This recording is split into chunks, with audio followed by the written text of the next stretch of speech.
Welcome back to my channel, everyone. If you're new to this channel, I post scuba diving, skydiving, and overall travel videos. Without further ado, we are in North Queensland, in Cairns, in the Great Barrier Reef. I am taking a 15-meter dive, not too deep compared to what I'm used to, but a nice dive where I can see a lot of the marine life and fishes. In this dive, we are going through a lot of the rock caves, also coral caves, if that's what you want to call it. I absolutely love being able to control my buoyancy while going through these rock caves. See how close and claustrophobic everything is. Don't you just love it? That rock is almost going to hit me, but unfortunately my skills are uncanny. Woo! I am awesome! The company that I am going with is called the Reef Experience. They are a nice local dive boat company. One thing I'll add, you have to pay an extra $15 each dive that you do because the instructor does not come with the payment, which I think in my opinion is a little weird. But other than that, the boat was nice, the food was good, and the staff was great. Overall, I spent $350 on the boat, the equipment, and also an extra $30 on top of it. So overall with the instructor and the boat, $380. I would like to add, I came to Cairns at a very unscheduled time, so luckily I was able to find some boats that was able to take me on their scuba dive. I would suggest looking around lots of the other companies if you have the time, but luckily these people were nice enough to let me on, and I was happy to be able to go scuba dive. And they were great to go with otherwise. Look at the abundance and the rock caves of this dive. I absolutely loved going through all the different rock caves that their instructor took me on.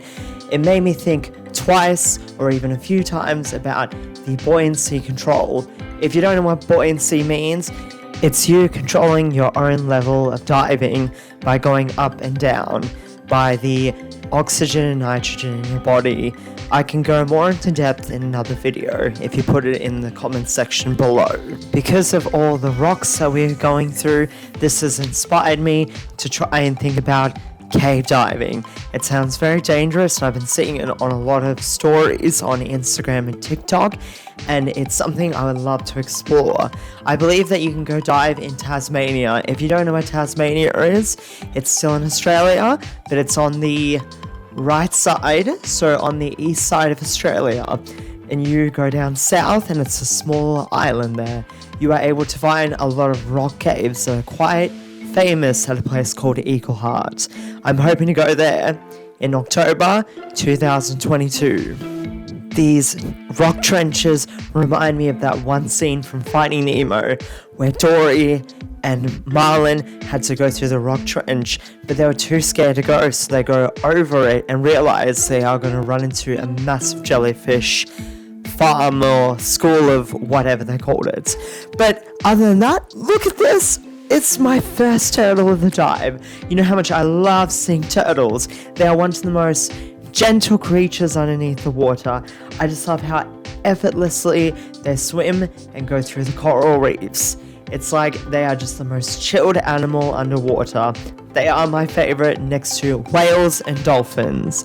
Hopefully I might be able to see more whales and dolphins on my scuba dive, but unfortunately they are quite rare to come across. Compared to some of my previous scuba dives, I found this one quite easy. Not until I went to the rock trenches, but just look at how close I am to the surface. I'm able to go swim on top of the coral reefs and it's like I'm snorkeling, but really I'm only about less than 3 to 5 meters below the surface, which in my opinion is really not that difficult. I'm very sure any of you would be able to use scuba diving equipment at this level. And now I can tell you some companies that you can do it with, especially up in Cairns. It's called Introductory into Scuba Diving, and this company, I believe, does it, the Reef Experience. Look at that, it's a barramundi. If you've ever had them, they are so delicious with fish and chips. Oh, and look at that, I've run into a reef shark. It's usually I'm not able to find them down south in southeast Queensland, but in North Queensland, I'm able to see them in the reefs, and they are quite common. This is called a reef tip shark. But they're not the type of sharks that will actually come and attack you. They are the nice ones that will actually swim away from you, and they are quite cute. Now look at the color of all of the coral reef around here. I really believe that together we can really fix the coral reef with climate change. I'm a big believer of it, and we need to be able to find solutions in making sure we preserve our oceans, especially the Great Barrier Reef. The Great Barrier Reef is one of the biggest reefs or organisms of our planet. It is so big that you can even see it from space. Wow, really? From space? Yes, if you look on Google Maps and turn on the icon where everything isn't as like cartoon-like in the real life, you will be able to see it properly. Ooh, I want to go back and scuba dive. I just love it so much. Now look there, that's a blue parrotfish. I love blue parrotfish. They are my favorite colors, and they're just so beautiful when they swim effortlessly around the coral reefs. Just like myself, look at how effortless I'm underwater, just like a parrotfish. La-di-da-da. Oh, I love scuba diving so much. Ooh, I really believe that you should do it. I hope that my videos inspire you to go get your scuba diving license. Just start with your open water license, and that takes you 3 days. I forgot to add that I did 2 dives on the scuba dive. Now, if you haven't, please subscribe for more content and look at my other videos on scuba diving, travel, and skydiving videos.